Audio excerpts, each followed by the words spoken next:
Assalamualaikum warahmatullahi wabarakatuh.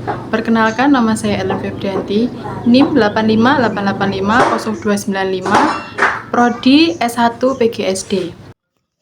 Yang pertama ada karbohidrat. Karbohidrat adalah salah satu kelompok makronutrien utama yang dibutuhkan tubuh sebagai sumber energi utama.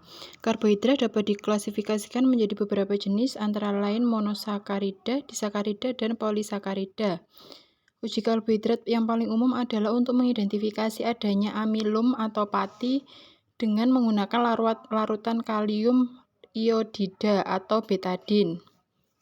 Pada praktek ini, alat dan bahannya yaitu ada piring, pipet, pisang, apel, nasi, telur rebus, tahu putih, margarin, biskuit, tepung terigu, gula pasir, kentang, dan kalium iodida.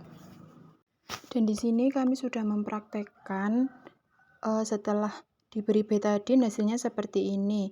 Yang pada pisang dia itu biru samar atau ungu, dia mengandung sedikit amilum. Kemudian apel dia kuning kecoklatan, tidak mengandung amilum. Kemudian nasi biru kehitaman, mengandung amilum tinggi. Telur dia kuning kecoklatan, tidak mengandung amilum. Tahu putih kuning kecoklatan, tidak mengandung amilum. Margarin kuning kecoklatan, tidak mengandung amilum. Biskuit biru hitam pekat, dia mengandung amilum tinggi. Tepung terigu biru hitam pekat, mengandung amilum tinggi. Gula pasir kuning kecoklatan, tidak mengandung amilum. Kentang biru hitam pekat, mengandung amilum tinggi. Yang kedua adalah praktikum mengidentifikasi bahan-bahan makanan yang mengandung lemak.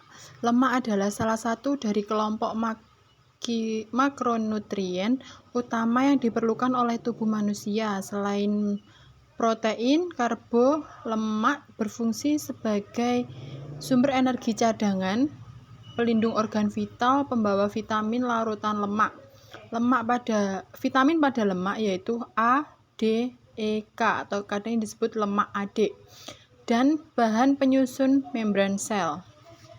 Praktikum uji lemak ini menggunakan metode noda transparan pada kertas coklat. Air digunakan sebagai kontrol negatif atau tidak mengandung lemak yang terbukti menguap dan tidak meninggalkan noda permanen. Minyak goreng digunakan sebagai kontrol positif yang meninggalkan noda transparan jelas. Hasil pengamatan menunjukkan bahwa kemiri, margarin, kacang tanah kering, santan, dan susu meninggalkan bekas noda transparan pada kertas. Hal ini juga membuktikan bahwa bahan-bahan tersebut mengandung lemak dalam jumlah yang signifikan. Sebaliknya, bahan makanan seperti seledri, wortel, biji jagung kering, singkong kering, dan pepaya tidak meninggalkan noda transparan permanen. Noda basah dari bahan-bahan ini hilang setelah kering.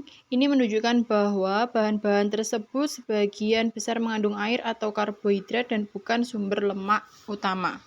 Kemudian yang ketiga ini adalah protein atau uji protein, yaitu mengidentifikasi bahan-bahan makanan yang mengandung protein. Contohnya di situ ada air kapur, air, gula pasir, putih telur, roti, tempe, daging ayam, tepung terigu, tembaga sulfat, bulu ayam, seledri, dan kangkung.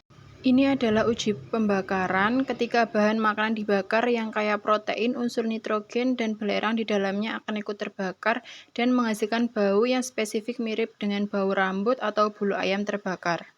Nah, yang ini adalah uji Biuret. Uji ini adalah metode standar kimia untuk mendeteksi adanya ikatan peptida, ikatan yang menghubungkan asam amino dalam protein. Larutan yang digunakan adalah larutan tembaga sulfat yang ditambahkan pada sampel dalam suasana basah yang mengandung kalium hidrosida. Ini hasil setelah melakukan uji pembakaran dan uji Biuret, bahwa hasilnya adalah gula pasir tidak mengandung protein, putih telur mengandung protein, roti tidak mengandung protein, tempe mengandung protein, daging ayam mengandung protein, tepung terigu tidak mengandung protein, bulu ayam sebagai kontrol, seledri dan kangkung juga tidak termasuk dalam protein.